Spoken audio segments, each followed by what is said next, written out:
Assalamualaikum warahmatullahi wabarakatuh. Berjumpa lagi di channel Engineering Study.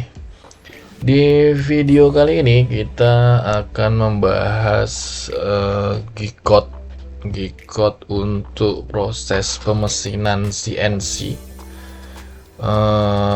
CNC yang kita gunakan CNC milling. Kemudian untuk tipe mesinnya kita bisa pakai untuk Mitsubishi. Nah, kita mau buat project yang di sini gambar kerjanya sudah ada.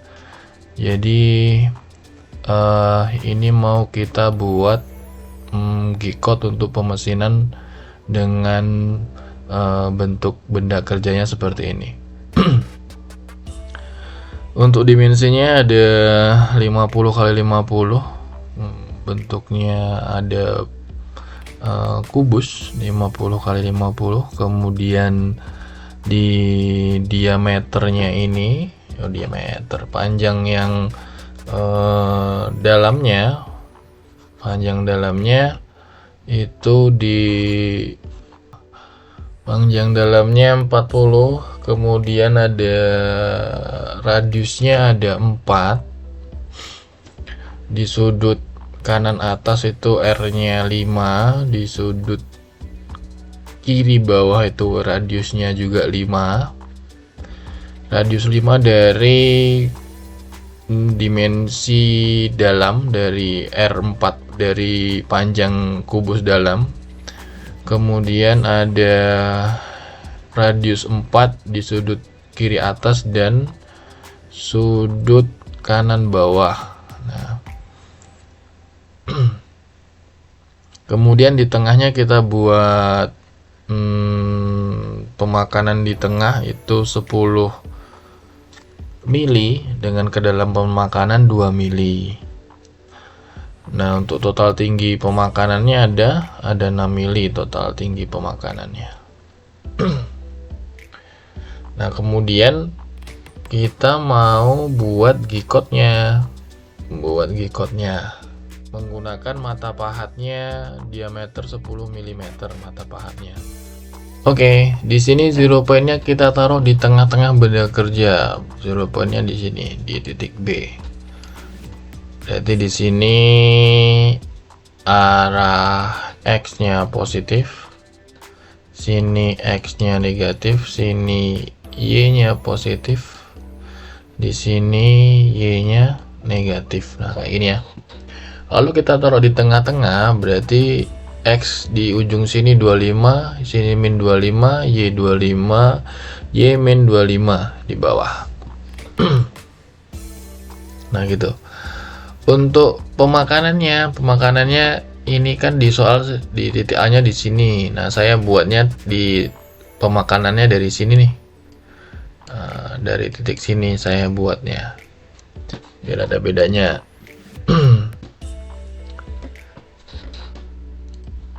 Nah, G-code-nya ini sudah saya buat ini. G-code-nya ini agak banyak ya G-code-nya.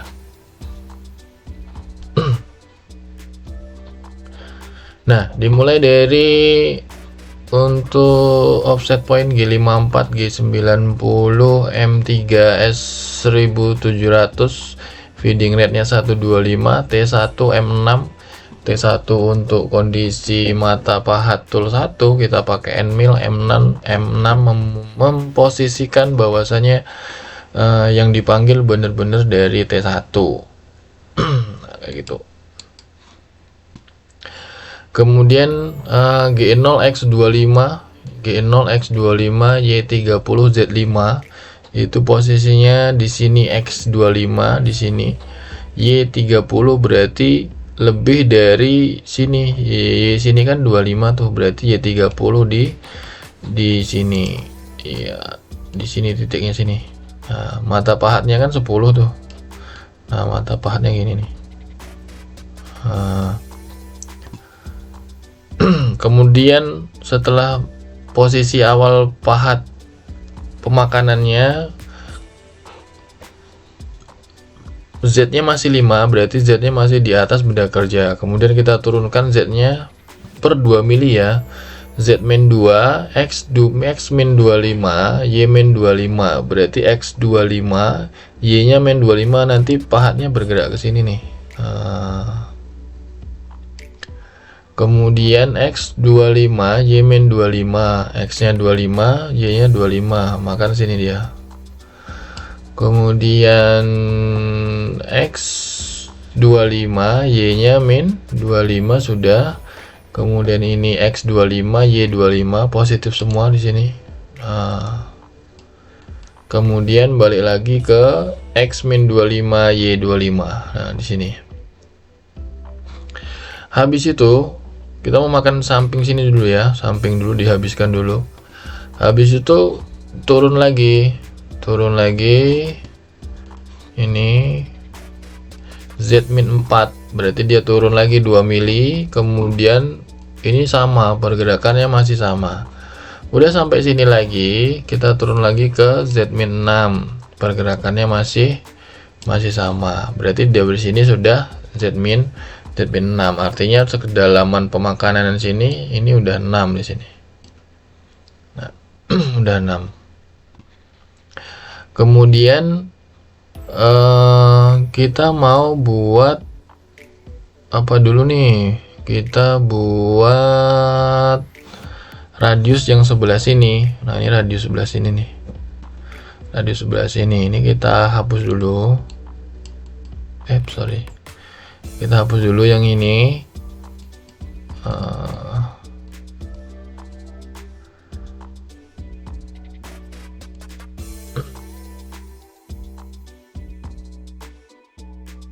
Nah, kita mau buat radius ini, berarti mata pahatnya kita taruh sini dulu, kemudian bergerak di sini, kemudian bergerak ke sini. Itu.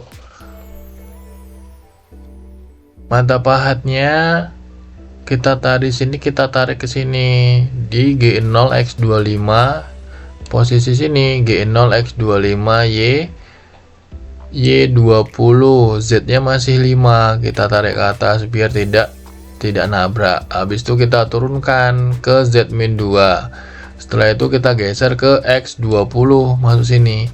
Patah pahat 10 itu kalau di tengah-tengah itu kan radiusnya 5, jadi nanti udah terbentuk otomatis seperti ini. Kemudian baru geser lagi ke sini, geser ke sini ke Y25 untuk bergerak ke samping sini gerakannya. Sudah. Habis itu kita buat apa? Buat radiusnya radius dalam, R-nya dari dalam. Bergeraknya kemana? Bergeraknya ke kiri. Berarti dia masuknya di sini. Di sini X-nya berapa? Kalau radiusnya dari dalam, ini R4, di sini 5, berarti 9. 9 dikurangi 25 dikurang 9, posisinya di sini 16. Berarti X-nya 16, Y-nya sejajar di 25, Y-nya min 25 ini. Kemudian dia akan membuat radius menuju sini, berarti di Y-nya min 16, X-nya 25. Kalau buat radius ini untuk di mesin Siemens itu pakainya I sama J, itu untuk arah ke pergerakan arah ke X, J itu arah pergerakan ke Y. Nah, ditengok dulu dia geraknya kemana. Kemarin kita belajar di turning, kalau G2 itu searah jarum jam, ini G2 searah. Kalau G3 itu berlawanan jarum jam, ini G3. Berarti kalau pahatnya dari sini itu pakainya di G3 X25 Y16, I-nya 0, J-nya 9. Kenapa I-nya 0? Dia tuh berubahnya ke arah Y. Dari sini dia membuat radius, dia berubah ke arah Y. X-nya tetap. Ya, X-nya nggak berubah, dia berubah ke arah Y. Makanya I-nya 0, J-nya 9. 9 dari mana? Ya dari radiusnya ini. Radiusnya kan 9 ini. Bergerak dia ke sini. Nah, kayak gitu. Nah, gerakan ini gerakan inkremental, makanya I-nya 0, J-nya 9 berdasarkan jarak radiusnya sini. Nah, udah kita bahas kalau inkremental itu apa? Inkremen I pakai sama J itu gerakan inkremental. Titik nolnya itu di akhir gerakan pahat. Nah, kan sini I0, J-nya 9. Kemudian kemana lagi? Dia ke sini, kemudian ke sini, kemudian masuk ke sini, ke GX20, X20, kemudian Y25. Udah nih buat radius ini, radius 5, ke sini lagi dia. Nah, terus kemana? Ke kiri, kita membuat R radius yang di sudut kanan atas, sudut kanan atas.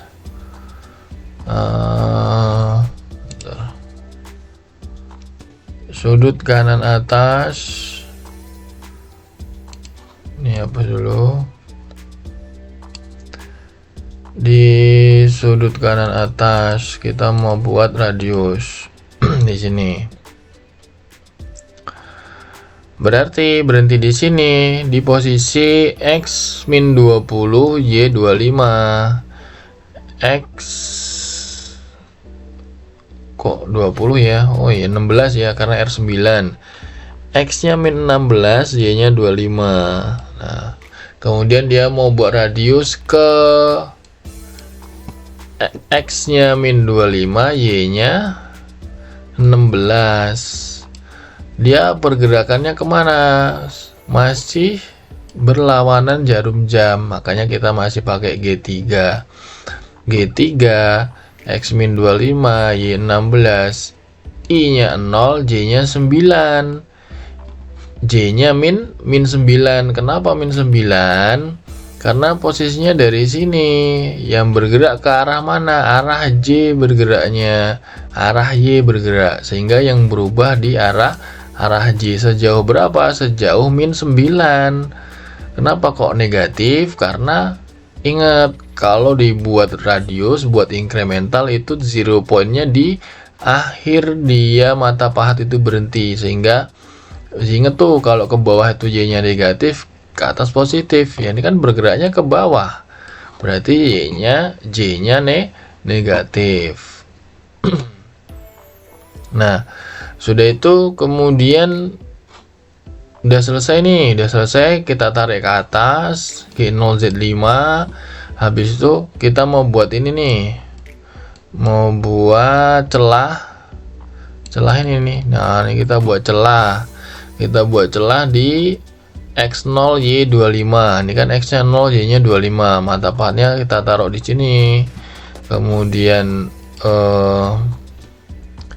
Z-2 turunkan, kemudian X0 Y25 pindah sampai ke sini. Sudah jadi Z10, kita tarik, angkat Z10, kemudian programnya berakhir. Nah, kayak gitu ya. Nah, kalau sudah jadi programnya, betul enggaknya itu bisa kita cek pakai Swansoft. Kemarin di video sebelumnya sudah saya bahas gimana cara pengoperasian Swansoft. Nah, ini kita coba di Swansoft. Bentar, ini kita hapus dulu.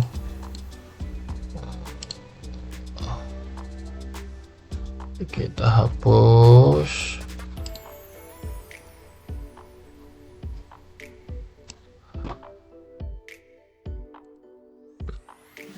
Stock size-nya dibalikin dulu.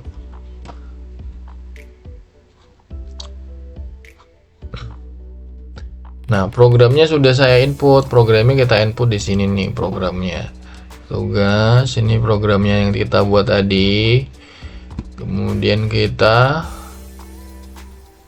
open, oke. Nih, pergerakan pahatnya sudah nampak. Pahatnya kita balikkan dulu ke titik 0. Nah, habis itu bisa kita simulasi. Apakah pergerakan pahatnya benar? Oke, kita start.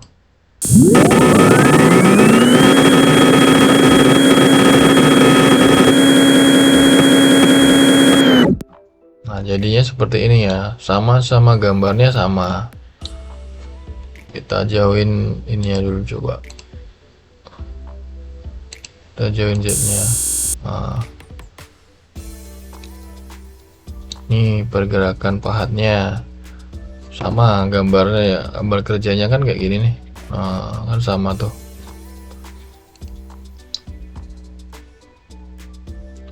Nah, itu ya. Kemudian misalnya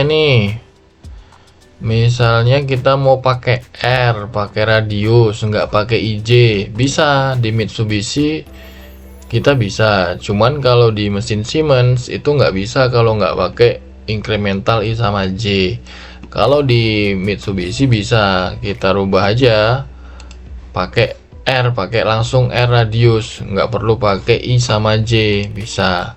Contohnya yang di sini ya, yang di sini G3, R-nya berapa radiusnya? Radiusnya 9 misalnya di sini.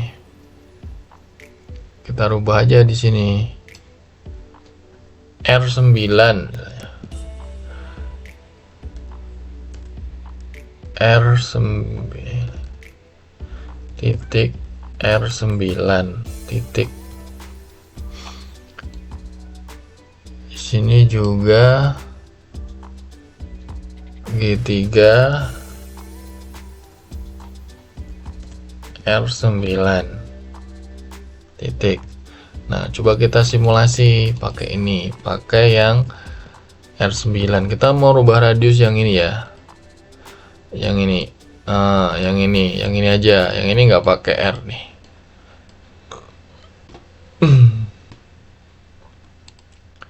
Kita coba simulasi.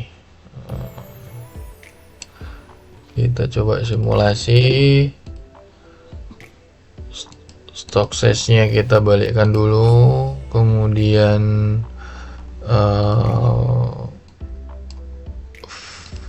G-code-nya kita masukkan. Oke. Udah, kemudian rapid position masuk sini, kita start.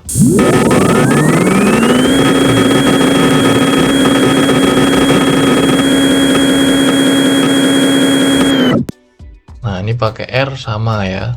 Nah, pakai R nih, sama aja hasilnya.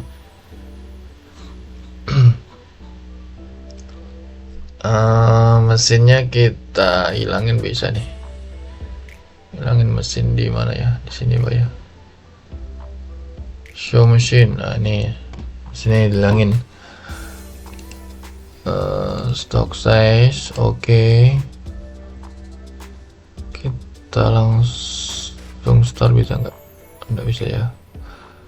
Kita belein dulu ke rapid position, itu kita start. Oh, MDE.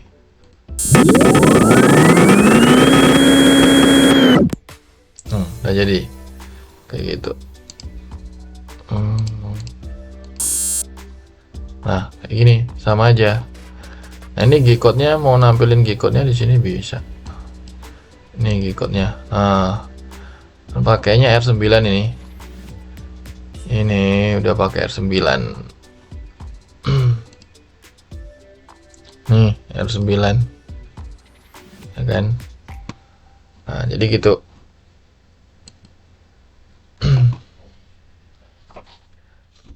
Itu ya. Jadi kita bisa pakai langsung buat radius, bisa kalau nggak pakai incremental I sama J. Cuma kalau di mesin Siemens itu nggak bisa kalau nggak pakai I sama J. Jadinya kita harus tahu gimana pergerakan incrementalnya gitu. Kalau pakai Mitsubishi ini gampang. Mitsubishi kita langsung buat R kemudian kita tahu aja itu arahnya R-nya kemana, mau searah jarum jam atau berlawanan jarum jam, buat radiusnya berapa, kan gampang ya. Tapi kalau di Siemens nggak bisa, kita harus pakai I sama J. Nah, gitu. Oke, mungkin itu saja pertemuan kita kali ini. silahkan dipelajari ininya, G-code-nya. Materinya juga sudah saya share, mungkin nanti bisa dipelajari lagi. Untuk materi ujiannya mirip-mirip sama ini. Nah, nanti kita buat radius juga, radius chamfer. Itu aja dari saya. Kurang lebihnya mohon maaf. Saya Ria. Assalamualaikum warahmatullahi wabarakatuh. See you the next video.